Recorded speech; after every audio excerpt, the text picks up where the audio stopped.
Hello, hello, hello. It is so nice to be back. Welcome to another episode of Faith, Family, and Finance. I'm Sharindria Robinson, And I'm Marcus Robinson. and we took a little hiatus, Like a 3 week a 3 week hiatus, but rest and renewal is good for the soul, and I needed it. We needed it. We needed it? Okay. Yeah. And I guess this is a good time to thank Sherman Burnett and Javertis Burnett. Yes, thank you very much for, they call it pitch and hit? Pitch hitting? Yeah. Thank you very much for for stepping in for us. Let us know, guys, if you're on, if you're able to hear us. We are doing something a little bit different tonight. So please do comment or give a heart just so we're able to know that we were testing some other things and didn't get to test that. We usually test that right before we get started. But let us know you can hear us okay. Okay. If you are watching on our personal page, Sharindria Robinson or Marcus Robinson, I ask you to please go. Thank you, Cantrell.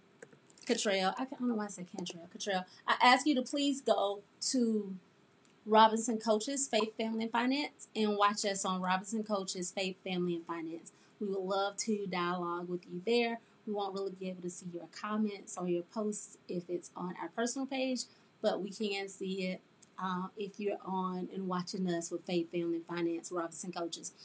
I'm just going to tell you right now, I believe, and I could be wrong, I believe that we're going to run out of time tonight. We're just getting started. We're just getting started, and I believe that we are going to run out of time. I don't think we have enough time to talk about this topic. We're going to try it. No, we're not. So we're going to take it nice and slow. We're going to make sure we unpack it. And if we have to talk about this week and next week, I'm totally fine with that. But hopefully we won't. But I don't know if we're going to get through it all. Sounds like you planning for a part 2. I'm not. But hey, you decide. You decide. So what are we talking about? What we're talking about tonight, Marcus already posted some of it. Going back to church. No, we are the church. Going back to the church house. Building. Church house. Anybody ever use the term church house? Going back to the church house is what we're talking about tonight. Going back to the church house.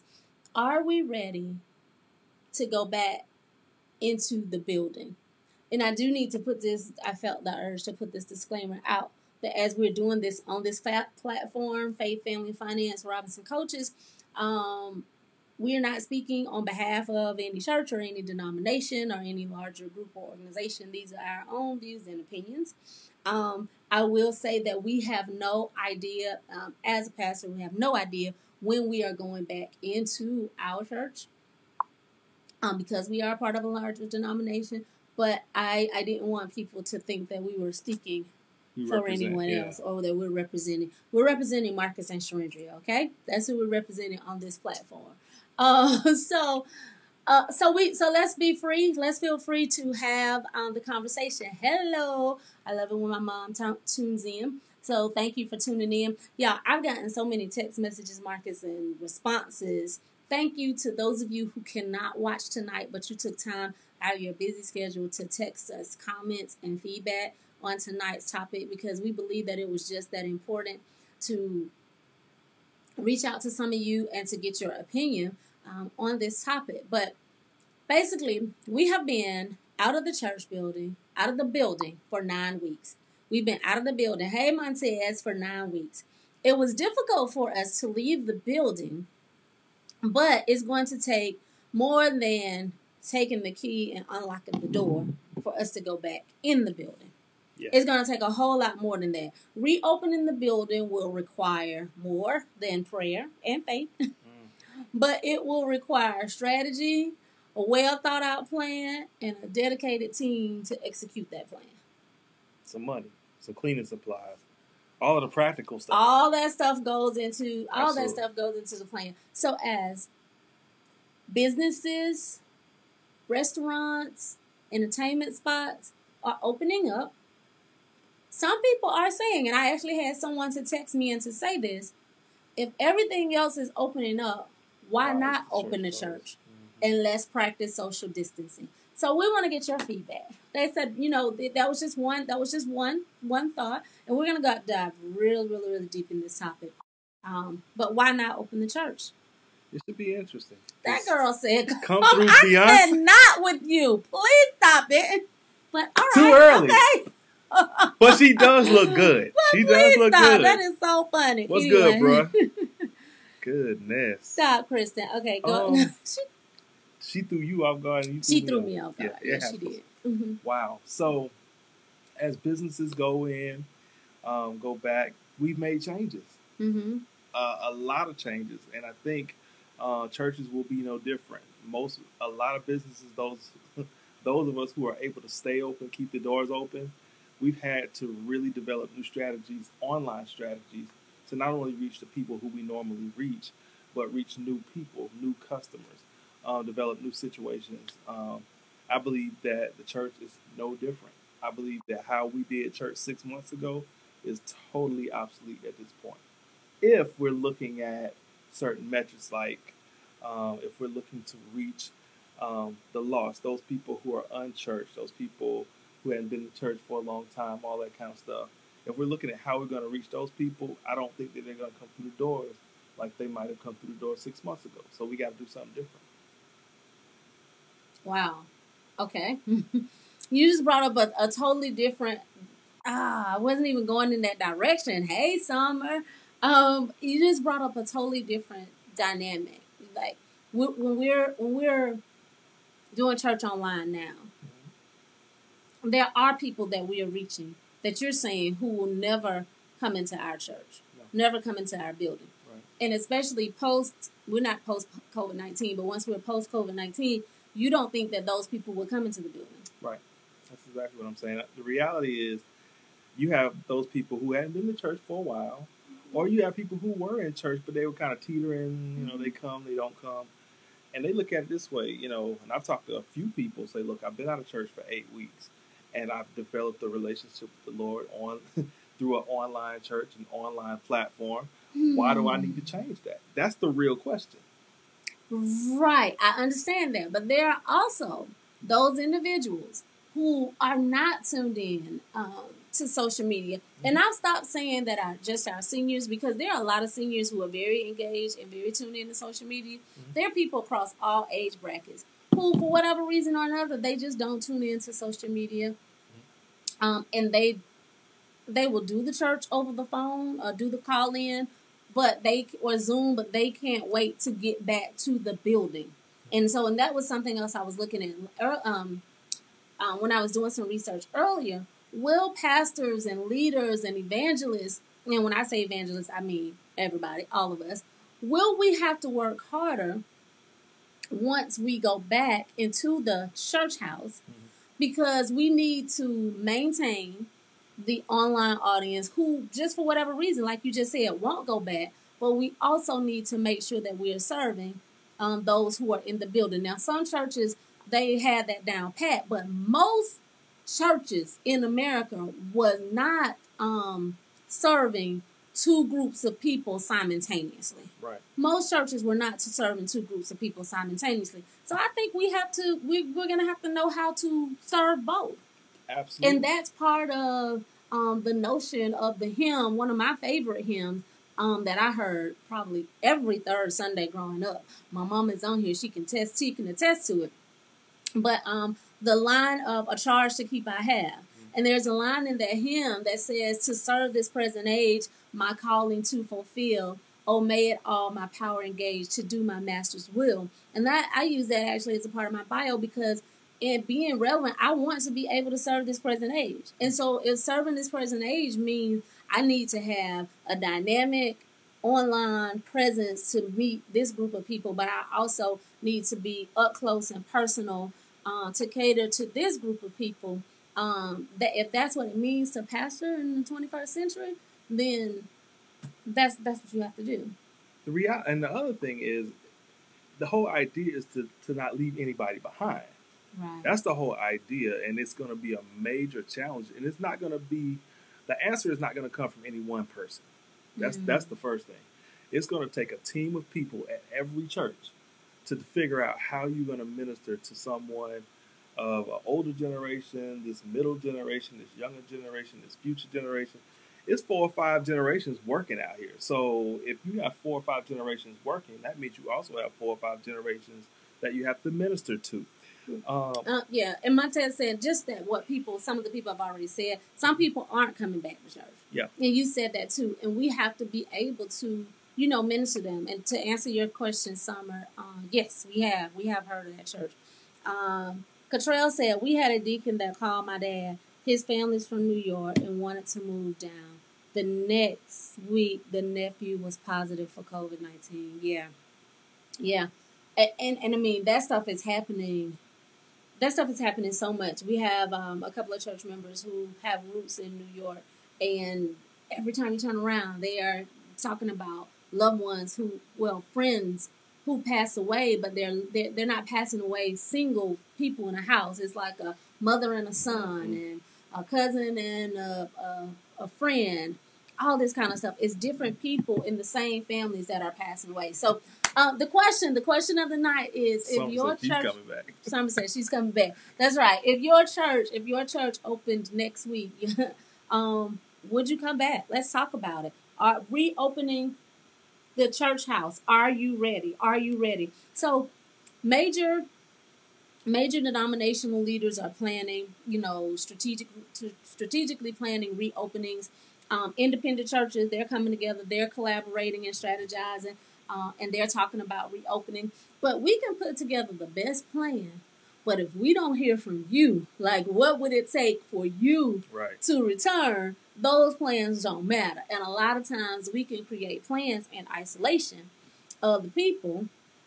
And so that's why tonight I really wanted to come on and just ask you your opinion and your feedback. Now, someone said, and I'm reading one of the messages that someone said to me earlier. They don't believe that people are taking COVID-19 seriously. Like, I guess, I don't know why. Maybe if you look around, some people may assume that a lot of people are not taking this seriously. So they're like, if people are not taking this seriously, I'm not interested in returning to church. Like, how are you going to do certain things like extend the hand of welcome, or certain things that are cultures in certain churches, like pass the peace, or all that kind of stuff. How do you do that? Can you do that? I don't think we can do that when we come back to church. Like, if you are touchy-feely, church is where you go. If you haven't had a hug, and I've said this my entire ministry, I've said this pre-pastoring, before I was pastoring, and I said, some people go the whole week and they may not have had a hug. Right. But when it comes to church, that's when they know they can come and get that hug. We call it a holy hug. So you come and you get your holy hug on Sunday morning, but now we can't. Yeah. Sometimes it's, those people who greet you at the car. Right. You have that parking lot ministry. Yeah. They're helping you out the car. They're opening the door for you. If it's raining really hard, I know I went to one church and it was raining like crazy, but a member of their ministry team met me at the car. I couldn't find my umbrella. They opened my door. People don't want to touch your car doing that because they think about how long the virus lives on metal and cloth and all this stuff. So where are we? Where are we, everyone? Come on, talk to us. If you're watching, I didn't ask you to do this earlier, but you know the drill. Go ahead and share this with somebody else. Share this on your page now. I think it's really important. It's definitely something that we have to talk about. I do want you to share and invite others to come in and have conversation. I have lots more text messages and a lot more content. Because I'm getting it on other pages. I know, y'all. So I'm trying to get everybody in the Robinson Finance. On the Robinson Coaches page, because we are like looking at these phones and trying to talk to you from everywhere, but it's okay. So Cottrell says there was a time when ministry via television was huge. Billy Graham, Jimmy Swaggart, and others built large worldwide ministries via TV, and you are absolutely right. That was that generation. That was that season. And we're going back. It's an extension. Your computer screen, your smartphone. This is the new way. This is where we are now. It's new sanctuary. Someone might say. Yeah. This is that's sad. This is a new sanctuary, but it's where we are. Yeah. And are you comfortable with that? I saw a a pastor post this morning, and if you want to say a famous pastor, but she posts this morning. Go ahead and grab your coffee, your tea, your hot chocolate, your PJs, and your blanket, and let's get comfortable and watch church. Yeah. Because she already knows, I guess, from talking to people or just know, people aren't. We get dressed up for church because we're in front of the camera, but people aren't. You're not in front of the camera, so you look like that. But people aren't getting dressed. Yeah. A few people, but most people aren't really getting dressed on Sunday morning. No. And so, if you've gotten used to that, it has been 9 weeks for most churches. Mm-hmm. If you've gotten used to just like, hey, let me just get my computer or let me mirror this to the television and get my coffee or my tea, we're good to go. Do you want to come back?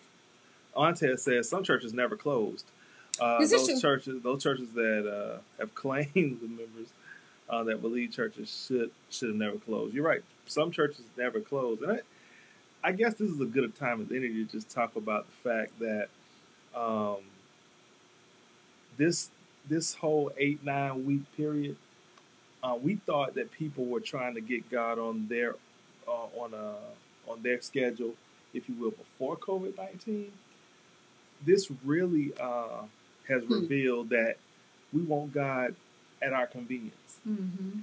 And the challenge is for the church, as far as going back to the building, is getting people to be inconvenienced again.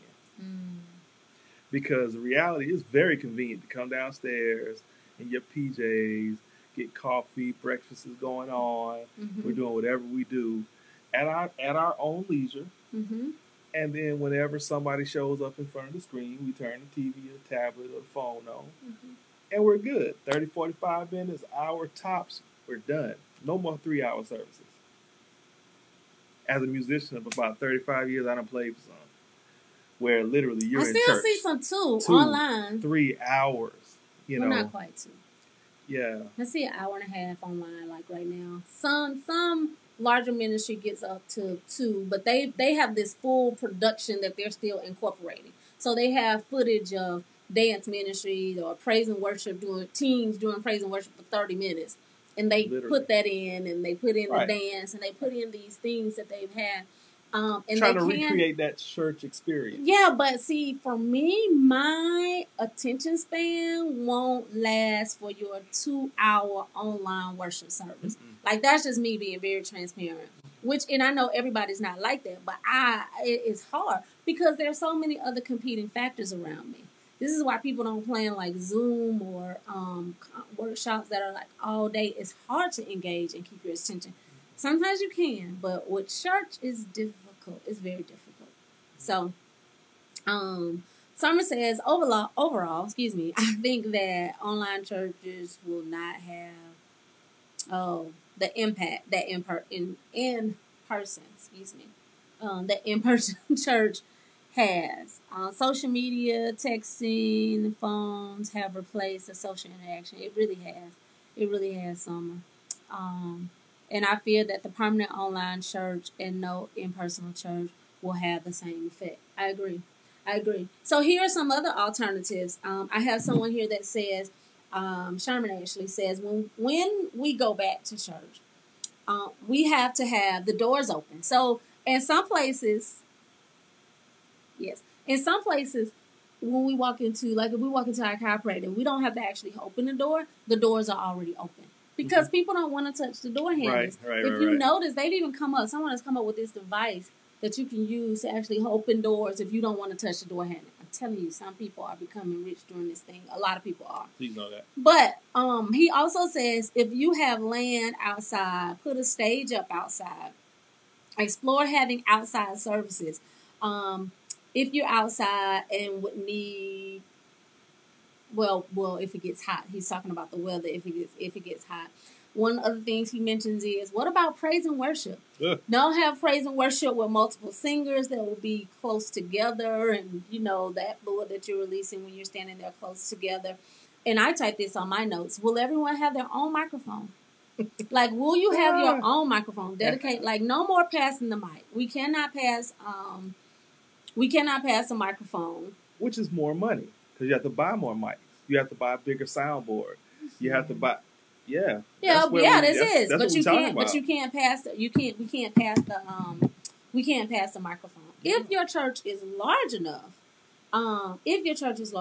you can alternate like rows. Yeah. As far as the pews,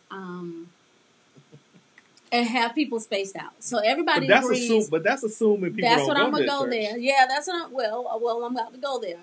Social distancing. So basically, in a nutshell, we should have on a mask. We should have social distancing. Everybody has to sanitize when they come in. Check your temperature. Temperature station. You're right. Check your temperature when you come in. No altar call. No laying on the hand. Think about some church cultures. When you have altar call, you have laying on of hands. You have people who are very close. How can we social distance at the altar? Mm-hmm. The altar is only so wide. I don't care. Even in your biggest of churches, when I see altar calls in some of your mega churches of 5,000 or more, there can be a lot of people at that altar at that right time hit, and they can be crammed in. You've seen some of those things. Yeah. You can't have altar call like that anymore. Yeah. So you stay in your seat. Well, these are all the things that we have to talk about, think through, work through the kinks. Who's the person that takes the temperature? Because now the ushers and the greeter ministry takes on a whole new role. Yeah. And do they want to operate in that role? What does training look like? Training. You know, you mentioned something as simple as passing microphones. How do you clean that stuff? And what, its frequency of cleaning. The level of cleaning just on something as simple as a microphone. Well, let me not mess with your money. Let me go to your money. Pause. Because when you said pass the microphone too, because we have to have more. What about passing the collection plate? Oh. Collection plate, all that cash. Well, check. One, if you have the old school metal collection plates, no one wants to touch those. Most people have like baskets or some other like plastic baskets or something like that now. But if you have a metal collection plate, either way, nobody wants to touch the collection plate that you're passing down. And I did have someone who's on a finance team tell me they don't want to count the money. Why can't everyone, you come to church, what the rule is you're going to give online? What is that? It's too early, Miss Nevin. Too early. Too Stop soon. Stop it. They have church outside. They have church outside right now. Mm-hmm. I know several churches they're still in church, but they're having worship service outside. Right. And it's one thing to have worship service outside, but again, we're talking about today, like going back into the church house. What is it going to take for us to get back into the building? And really what we're saying is, what does that church experience look and feel like? Because reality is, for those churches who are trying to recreate and continue to nurse what we did 6 months ago, it's nice to say you're going to have church outside when it's nice. Mm-hmm. But let it be 30 degrees. Right. If it's raining or cold or anything, how do you have church outside? Like, it takes planning to a whole nother level. And for those churches who, most people say only 20% of the people really do all of the work anyway. What is it, 80-20 rule? Yeah. Whatever. It takes, and then half of those now are not able to do it or won't do it. You maybe have 10% of the people now in the churches who will be able to really come, and now you're asking them to do so much more. Yeah. You're asking them, you got to watch the weather. You got to make sure, is it going to be sunny? Is it going to be cloudy? Are we going to be, what if you can't social distance in your church? Mm-hmm. Some people have large sanctuaries and few members, and so they can spread out. Right. But some people, they are, no matter what their size, if it's large or small, the number of people who come on a Sunday won't allow them to social distance. That's right. And so if you cannot social distance, how do you get into, or how do you look at multiple worship services? Somebody's talking about rotation even here. How do you have multiple worship services on a Sunday? Because check this out, y'all. If I have worship service at 8 o'clock, and then I have another service at 10, who's going to go in and sanitize all of the pews or the chairs, especially if you have cloth, if you have any type of fabric? It's one thing if you have the wooden pews, just all wood, but very few churches probably have wooden pews. The older churches probably have wood. Okay, you do. But usually with those, there's wood, but then there's the fabric over it. There's some fabric. Yeah. So if I need to disinfect this fabric in between multiple worship services, we have to dry. It needs to dry. It would have to dry. Has to kill the virus, then dry. Right. And then can I now have an 8 o'clock or a 10 o'clock and a 10 o'clock? Or do I have to have an 8 o'clock and a 12 o'clock? And who's going to stay on to do the cleaning? So these are just questions, y'all. Help us think through it. Some of you have some very good ideas. Some of you are saying, some are saying no praise and worship rotation. Call a few at a time, like communion. Okay, I hear what Tanya's saying there. Like, call a few people at a time. This still gets into, she was talking about the altar call. This still gets into social distancing, and time, if you will, and time. Because if everybody now wants to come to the altar, that girl said Lysol mixed with anointing oil. I'm sorry. But if everybody wants to get to the altar, it's going to now take a long time for everyone to get to the altar. Listen, if you have some Lysol, that's going to be the key, Summer. We need some Lysol, first of all. Now, most churches probably still have that, maybe a can of Lysol that was there when they left. But do you even have Lysol? To mix with anointing oil. And that's the other thing. So what type of, we probably now, as people are opening and restaurants are opening, they're making disinfectants available. It may not be in the bottle or the kind that we recognize, like some of this sanitizer that's out here. Oh my God. I have bought and seen so many different types of sanitizers. Some of it smells absolutely disgusting, especially some of the liquid sanitizer. But we have to be able to get the products. And some churches will be able to get the products because of different connections and whatever they may have, and some churches won't be able to get the products. So how do we move forward with that? Summer says, can you read that? It's supposed to be cut down the number of speakers. We don't need 5011. My mom says 5011. I love 5011. 5011 different people praying, reading scripture, etc. If you got 4 people, then 3 singers and a pastor. I love it. She's trying to make it a formula.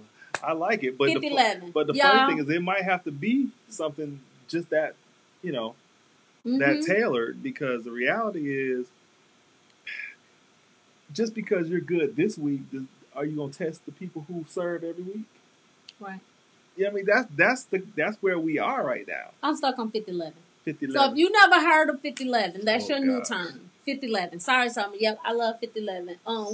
We can't see when we come back the first Sunday back. It's gonna be 5011 people who want to talk and want to hold a microphone. 5011 people got testimonies and they want to do all this stuff. Hug on your children.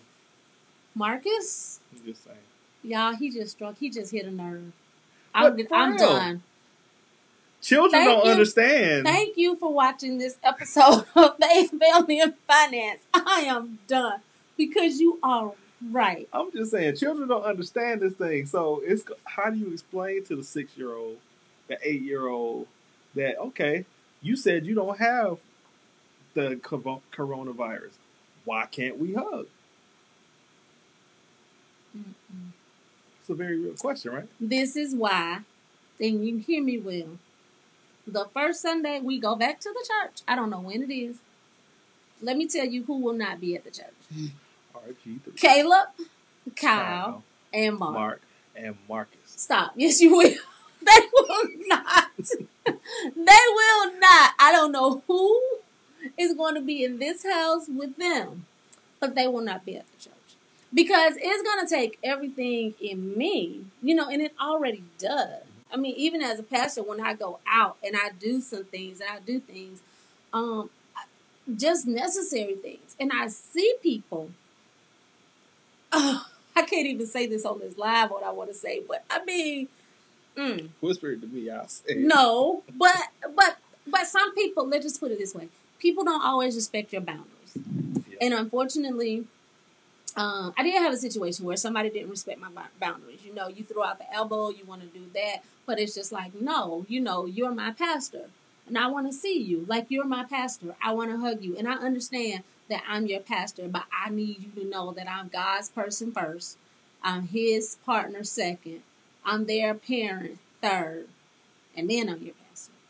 And so, when you just come and hug me, and I haven't given you permission to hug me, even as your pastor, I could be wrong, but that irritates me. Well, God got a problem, and I got a problem with it. But I'm just saying that irritates me because I have, when I come back to my house, I know that I'm dealing with people who have a compromised immune system. Heck, I have a compromised immune system, but more so when I come back to my house and I'm with my children. And so people have to begin to understand, and that's what I think. I think that once we get to church, and especially when our children get together, as Sherman said on here, you know, people are just going to be like, oh, we're so happy to see you. It's been so long. And everybody's going to want to hug. And my children, they are going to walk up and they are going to hug you. That's what they do. They're going to hug you. That's what they do. That's what they do. And I'm going to have a kid. And you're going to hug them back because they're so lovable. But these are the things that we have to. Lamont, thank you. Dr. Sam says, stop hugging. Stop it. Just stop it. I mean, when I had that happen, I had something happen to me recently. I was like, oh my gosh. I mean, I had to come home. Yeah. And you don't hide things well on your face. It messed me up for the rest of the day. I mean, I was really messed up because I was like, dang. You know, but, I'm the pastor, right? So we supposed to... but I'm not. You know what, Marcus? Stop. We're supposed to do whatever. But we have to think about our church culture. I think it was Samuel Chan wrote a book called talking about your church culture. And we read that book like several years ago. And every church has a culture. And it doesn't matter if it's a predominantly white church, predominantly black church. It doesn't matter if it's a traditional church or a charismatic, non-traditional, non-denominational. Every church has a culture. And you have to learn and understand your church's culture and know that now, in the midst of COVID-19, that culture has been, will have to be modified. Preachers are having to modify their style. I joked about it today during the worship service, but all this touch your neighbor, high five your neighbor, slap your neighbor, do whatever. Now, people gonna have a t-shirt. Like, I need to make the t-shirt, neighbor, don't touch me. Like, come back to church with a t-shirt on that says, neighbor, do not touch me. Neighbor, keep your hands off of me. Yeah. Preachers can't go up in the pulpit telling people to touch your neighbor and high five your neighbor and do all this stuff. You can't. And so it begs the question: are we ready? Are we ready to go back to the church house? Several people, I've seen several comments on here. See, Montez telling me to walk by faith. You better leave me alone. Let me tell you. But what you gonna? Because that's what people are gonna say. Pastor, I'm fine, and go in and try to hug me. Yep, and I'm telling you, my elbow is gonna come up. And this gonna come up. Stop, Marcus. But this is the thing. What's happening is all of the things that we depended on for fillers: touch your neighbor, slap your neighbor, high five your neighbor, do this to your neighbor, do that to your neighbor. Look, at the end of the day, we got to redefine why we go to church. Mm-hmm. We got to redefine how do we reach the quote-unquote lost. Mm-hmm. Who are they? Mm-hmm. Who are they? Because now in cyberspace, we don't know where they are. Mm-hmm. And so how do we judge whether or not we're doing a good job in the kingdom? Our metrics have to be different. And it's going to be an uncomfortable situation. It's going to be an uncomfortable conversation. Because the reality, everything that we did prior to this coronavirus, most of it we can't use right now. So when you talk about walking by faith and you got somebody who you're depending on to lay hands on you, that changes the game. Mm-hmm. Now your sermons, your everything has to go back to the nuts and bolts of our faith. Mm-hmm. What do we believe and why do we believe it? Mm-hmm. And does it work? Mm-hmm. And when we get down to it, it's going to be a major, major challenge. What God is revealing to us is that we don't know how to evangelize. Mm-hmm. We don't know how to evangelize. Right now, yeah, because it's changed. It's changed. Evangelism has changed. The evangelism game is totally different. Yeah, what do we say? Right. What do we do? I mean, we've gone through trainings. We have the book upstairs. It's the Green Book. Some of y'all went through the same training with us. It's called Evangelism Explosion. Yeah. Are we able to still use the same tactics in that book right now, like during this season, when we really talk about evangelizing? What does evangelism look like? No more door-to-door tracks. Who can knock on my door? Like the UPS guy. Y'all don't know about tracks? The Come on UPS now. guy won't even ring the doorbell. Like they don't even ring the bell. Some of them, I shouldn't say that about UPS. I'm sorry. Some people don't. Whoever. Some of them don't. Some of them will at least ring the doorbell. But some of them won't. You know, Amazon will send me a picture and say, "Hey, your package is here." I'm like, gosh. But so yeah, we're not knocking on doors, and you're not. You know, we're not doing those type things anymore. But I want to talk about something. We've mentioned a lot of different things here, but I want to take us. I want to take us a little deeper. Mm-hmm. And several people, we don't want to miss the comments. Several people have said, I have talked about the outside worship service, and again, the drive-up worship service is good. We can't do it every day. We can't do it every Sunday. We can't do it when it rains. We can't do it. You know, it's so much different. So we can. Right. It is. It's an alternative. And it's something that many churches and many ministries are doing, and I would love to do something like that. Mm-hmm. But is that can't be the end all be all. Like that's not the final answer. Right.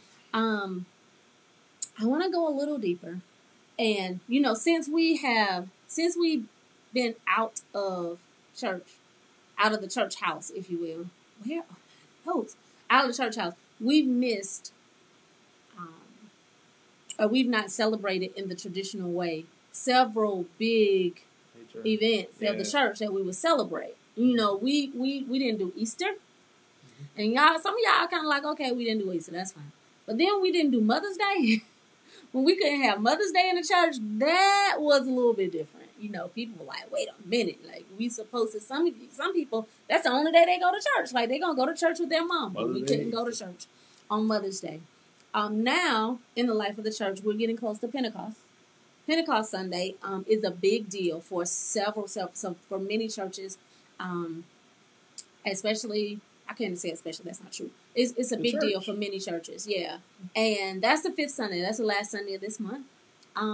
Most of us will not be back in the building on the last Sunday of this month. So most of us will not be celebrating Pentecost. But there's one more that I want to talk about. There's one more thing that many people, and I've heard it, many people are missing. And that is the Eucharist. Communion. Breaking bread. The Lord's Supper. Yeah. You miss it? Yeah. Oh. See, she makes me look like a heathen sometimes. This is why. This is why. But anyway, yeah. You don't have a reason. We could have communion every first Sunday. Hey, we had chicken. Does that count as the bread? No. I really have real whatever. We'll talk about that. Yeah, please. Anyway. But listen, y'all. Let me talk about this for a second. Let's go there for a second. Let's go here for a second. Because there are certain things that I through my ordination, there's just certain things I cannot do. Because we view communion in a very different way.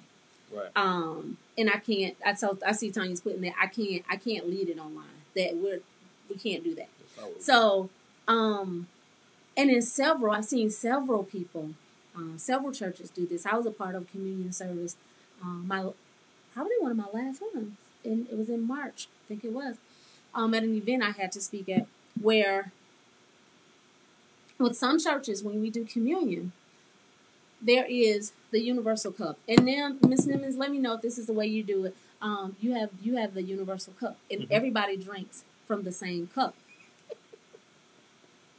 any Catholics or even some Methodists, Hey. everybody drinks from the same cup. You're right. You come up, and as the minister who's there, who's helping to serve, I have my towel, and you'll wipe the rim, and then you'll let that person drink from the cup. The next person come, and they drink from the cup. You also will hold the single loaf of bread, and each person will come up, and they will break off their own piece of the bread. This is the way thousands, millions, maybe, of people do communion. I get it. Are we moving to a place where everyone has to use the prepackaged cups? We've used the prepackaged cups. We've used them numerous times, especially during cold and flu season. They're hard as all get out for some people to open, but we do use them. I remember trying to organize some type of drive-through communion thing during this COVID-19 season. And I went on Amazon, and the same kit that I would usually order for like $30, $40 was literally $103. Who price gouges communion kits? Yeah, in 2020. Yeah, that happened. Went to several stores, they were out, but everything definitely cost more. So if you didn't have prepackaged kits on hand, post-COVID-19, pre-COVID-19, it's becoming a little bit more difficult to find, just like your Lysol and your sanitizer and things of that nature.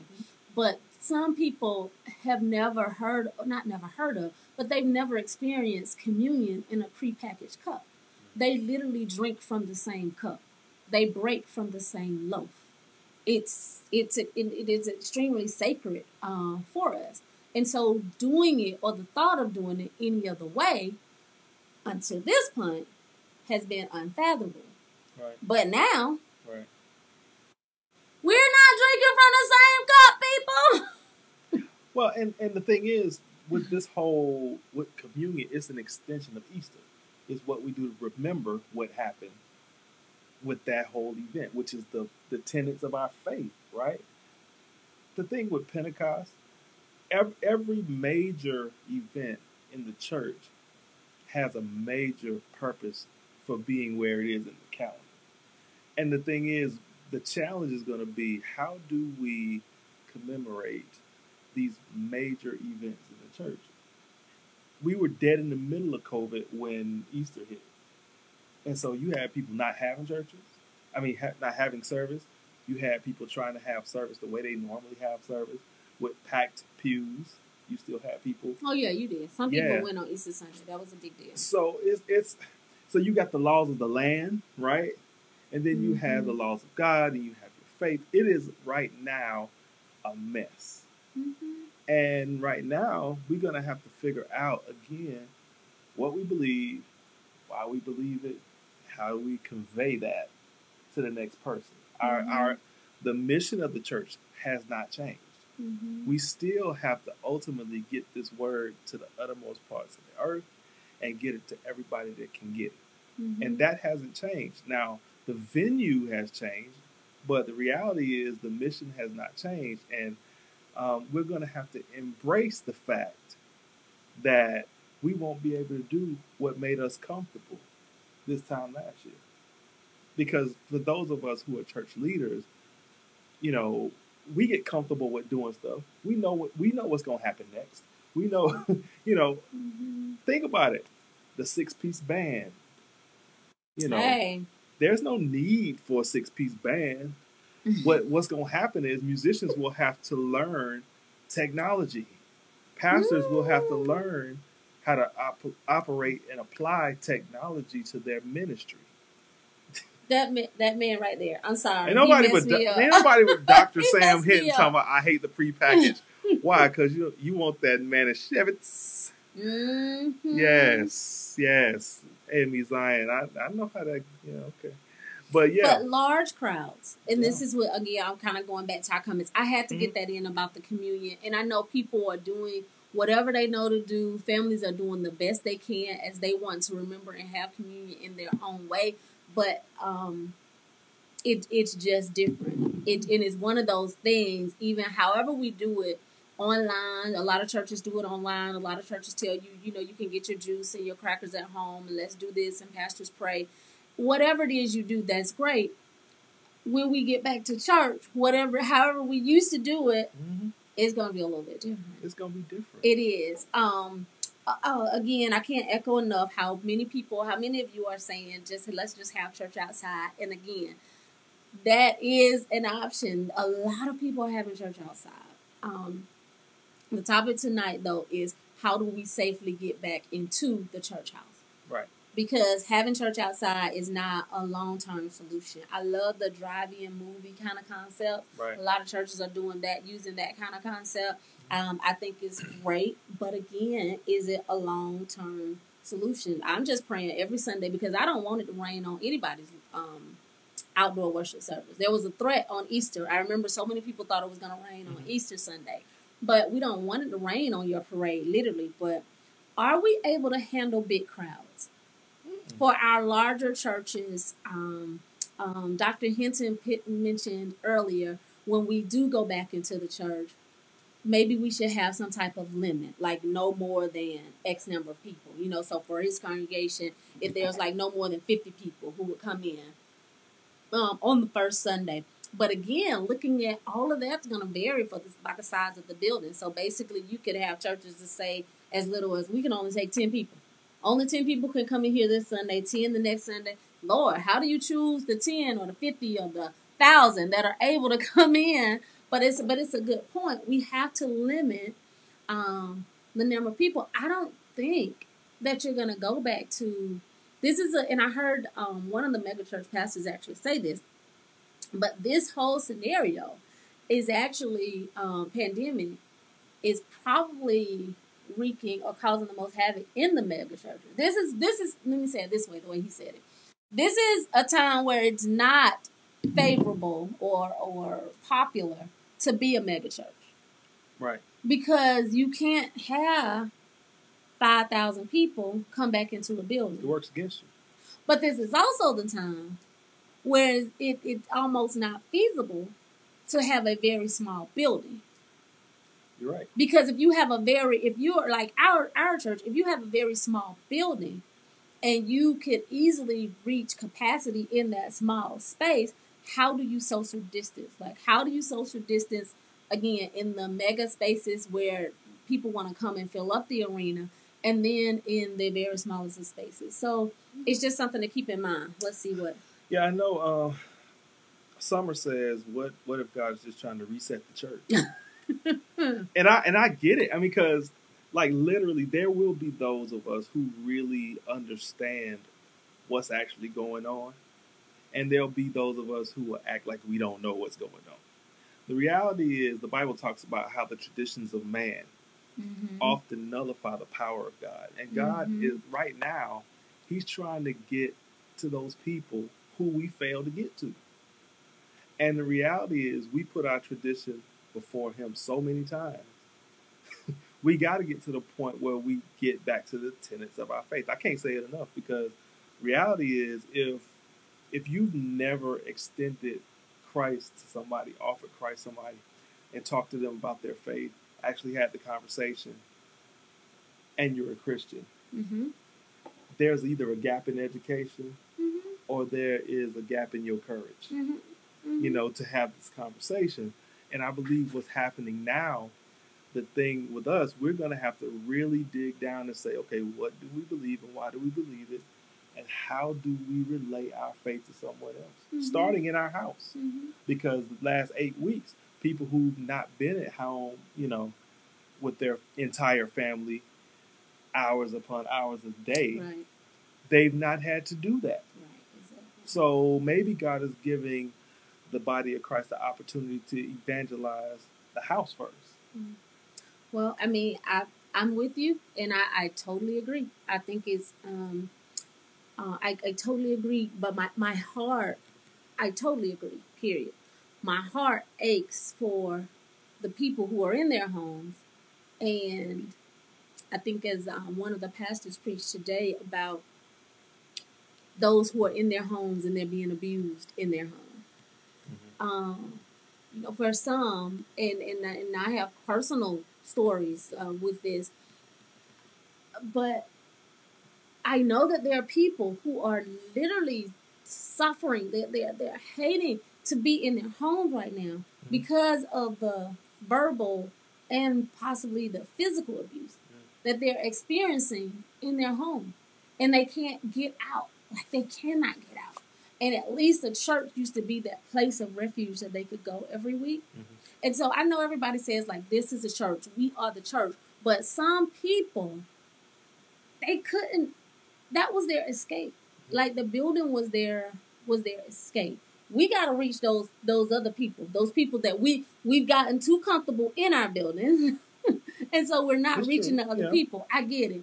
I don't want to forget about the people though who come to our buildings and who still need us just as much as that lost soul that's on the street. Right. And I had to read this book. It was for class, but it's probably one of the best books that I read this year. And basically, the book was called Faithful Presence, and it was talking about being present, kind of what you're saying, and just being able to evangelize wherever you are. And so one guy, he would just go to McDonald's every day, and he evangelized. Like that became his sanctuary. Right. Being able to minister, people do that. But there was one subject that he talked about in that book, and I realized communion is a very touchy conversation. But he talked about communion, and he talked about just the whole notion of the Lord's table and coming to the table together. But what does that look like in community? And you talked about the family. What does that look like in the family? You have people who will scream and have a fit about communion, but they can't sit at the family table together. Right. And that's what he talked about. They can't be at the table with people in community and help meet the needs of community, but they will scream if they miss communion on a Sunday. And so they miss the whole essence of the bread and the wine. And I think we just have to get back to basics. There's a lot of things that I see here. This is not the time to be in a battle of this church and that church and, white or black, rich or poor, female pastor, male pastor, mega or micro church, traditional or non-traditional. Because I've never met a non-traditional church. Right. Every church has their own tradition, and that goes back to Samuel Chen's book, Church Culture. Every church has their own tradition, so it makes every church a traditional church. Every church, and so we have to get back to basics before we can even get back into the building. Now I know that there's one group I saw. They've already announced their date. They're going back into their churches on June 14th. The pastors have the discretion whether or not to let their people come back. No, I'm not talking about us. But they have the discretion whether or not they let their people come back. But that is what one denomination is doing. Right. They're looking at June 14th. I know the African American churches, the smaller churches, the people who have the at-risk group, high-risk group, they're going to have to figure out something else. Yeah. They may not be able to open on June 14th, the second Sunday in June. But that is the plan for some. So, think about it. If it were your church and it was opening on June 14th, would you be there? This is just the only thing we're talking about tonight. Yeah. What kind of measures, what kind of parameters? Y'all have shared a lot. And I've seen, I haven't even got a chance to read all my comments. So, I gave up. Talking about some of this next week. Yeah, I gave up on trying to read like what everyone was saying. But because you've made such valid points. You made such valid points, and you're making so many more. Church is an outlet for some as a safe haven. Some need to escape and release from the physical bondage. This is definitely true. And that is why I say there will never be a replacement for in-person church. That's true. That's true. I love it. I love it, Summer. Oh, yes, Mom, you're right. Mom says the same with some children. Children are being abused in home now more than ever before. What should going back? Mama done jumped from church to school. Yes, Mama. Okay, what should going back to school? She's an educator, y'all. What should going back to school look like? And Tanya, who's also another educator, I'm really afraid of going back to school. Suffering was going on pre-COVID-19 in the household. Now those individuals need to decide if suffering is where they want to be. Oh, stepping out on faith and leave. If you know someone's suffering, we need to offer a yes, we do. This thing is going to challenge us all. And let me tell you, the one person I know that I talk to frequently, who I know is suffering, and I hear you, Cottrell. I am there. I am right there with you, and especially as a pastor, you want to feel like you can just go and just like pull the person out of the situation. Not that simple. I've tried. I want to. It's difficult. And you know what? It doesn't matter the age. It doesn't matter the income. It doesn't matter the education. Stage of life don't matter. It doesn't matter. Like it's just everywhere. And so yeah, people are missing the church. Y'all, it is 9:57. Oh my goodness. Let me just say this. I miss you. Like, I miss being in church. I miss hugging people. I know Dr. Hinton said just throw the hugs away. I know he said just throw them away. But I miss hugging people. I don't want to think I have to come back to church with the gown on, like, we're in the hospital and just hug people and then throw it away. I miss it. I don't know when we'll be back. But I do know that we have to serve this present age. I do know that we have to, that's what I was just going to say, we have to figure out what that looks like. What does it look like to serve this present age? So I thank you for giving us some insight. We want to continue the conversation. We want to talk more, strategize more. And I think that's the key. I mean, the church is going to have to develop a strategy. Yeah, I started out saying that we got to develop a strategy. Some of it's a faith issue, but most of it is a strategy because we're not dealing with, we don't get to operate within a vacuum. So we have like I said, you have the laws of the land telling you social distancing. This is not an option. This is legally, this is some legal stuff, some legalities we're dealing with. And so, this conversation will be one that will go on for a while, and it will probably take many forms over time because the reality is you're talking social distancing today. We've not talked about money. We've not talked about staffing. We've not talked about, there are people who literally make their living from doing church work. So what part of that population contributes to the unemployment? And our churches in a position to, are they paying, are they in the system? Because if there's no systems in place to handle that kind of stuff, you're going to have a lot of displaced people. And they're going to have to do something else. Get your skills up. Yes. So this is how we'll be visiting you. Montez, I'll leave with Montez's comment, because as a pastor, I definitely have experienced this, where you can't really visit the sick. I can't go to the hospital. I can't go to the nursing home. I can't go. There was a time where at least I could come to the home and commune those who weren't able to come to church.